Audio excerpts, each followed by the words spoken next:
guys.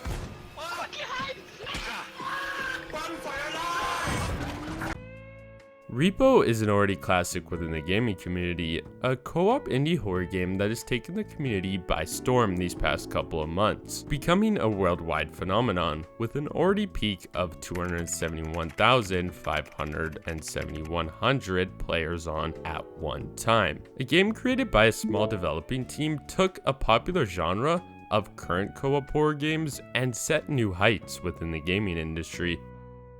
Hello, I'm Wispin, and today follow me along as I tell you why R.E.P.O will be Game of the Year.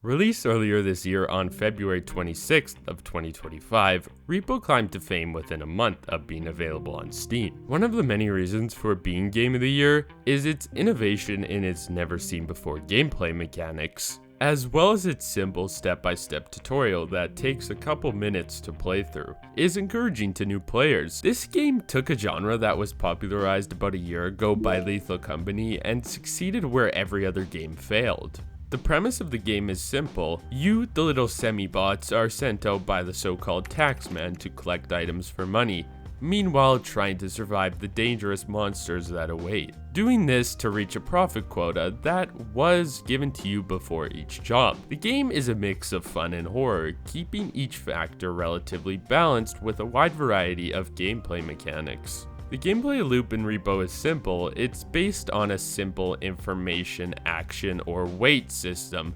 Information being scanning a room for possible items or danger and either acting or waiting. And even though this game is ridiculously funny, it adds the ability to hide, which was a never seen before mechanic in the genre. This implies that the player has a risk of being caught, enhancing the fact that R.E.P.O is funny but still a horror game. There is another secret option to this system, however. In between rounds, a team or player has the ability to buy upgrades from the shop with the money that has been collected after the round. Things like stamina and health upgrades, but also things like weapons. So if you aren't very impressed with the fact that the gnomes ate your entire cart, or a monster just randomly destroyed everything because it was in their way, you could give the monster a taste of its own medicine. Don't be fooled though, this doesn't give the player ultimate power and ruin the game, because every item has a limited amount of times it can be used, and upgrades can be very expensive. Another interesting gameplay mechanic that R.E.P.O added to the genre was extraction points. This is where you take all of your items back to be collected for money to reach a profit quota.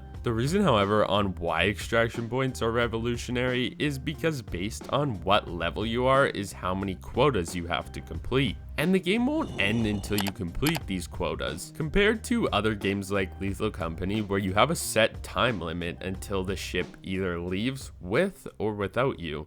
And the ability that R.E.P.O added that I view the most important to the addition of extraction points is that you can revive your own team members of your crew by placing their heads in the extraction points when extracting for your profit quota. The gameplay mechanics for the monsters is where R.E.P.O succeeds where its competitors fail. R.E.P.O found a way to keep its monsters balanced, unlike other games like Lethal Company. The issues these other games had with enemy design is that it eventually reaches a point where the developer can only change in which the way an enemy kills you. But R.E.P.O has a secret formula with its enemy design. Majority of the monsters are able to kill, but what R.E.P.O has different in their game is the ability to break loot. Some monsters can do this, but for some that is their only objective. For example, those stupid gnomes, they serve no greater purpose except to make you angry and sneak up in groups and destroy everything. The most notable one though, that is the most annoying, is that duck that just follows you around, jumping in front of you trying to get you to touch it. And well, if you do that,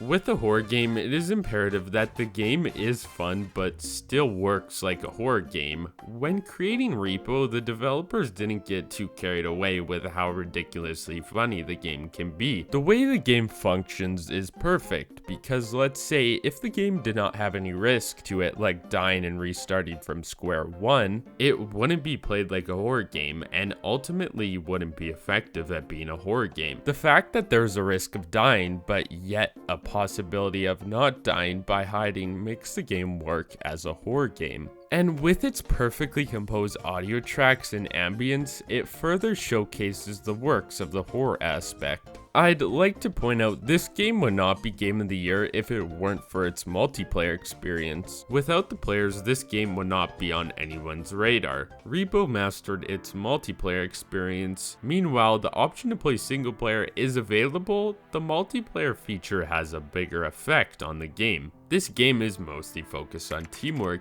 and it rewards players for their teamwork. Heavier objects in the game are harder to pick up, thus pointing to the help of other team members. The fact that as you reach higher profit quotas that need to be fulfilled, the teamwork is more needed, thus the game focusing more on team effects rather than people that grind the game to be the best, or relying on one person to win the game for everyone. Eliminating the option to become too good at the game and it becoming boring. There is always going to be an issue, and that's what makes the game fun and always interesting for its community, unlike many of its other competitors. But let's not forget some of the best mechanics in the multiplayer experience. I mean, how can you not get a good laugh at the talking trash cans? This has generated so many clips that go viral, dragging so much attention to how unique and fun the game is. And this game could go so much farther than it already has. It's already doing exceptional in the early access stage, and can undoubtedly steal the show at the Game Awards later this year. What do you guys think though? Do you disagree that Repo will be Game of the Year? So far, the game has definitely shown it will be. For now, it's been me, Wispin, and thanks so much for watching.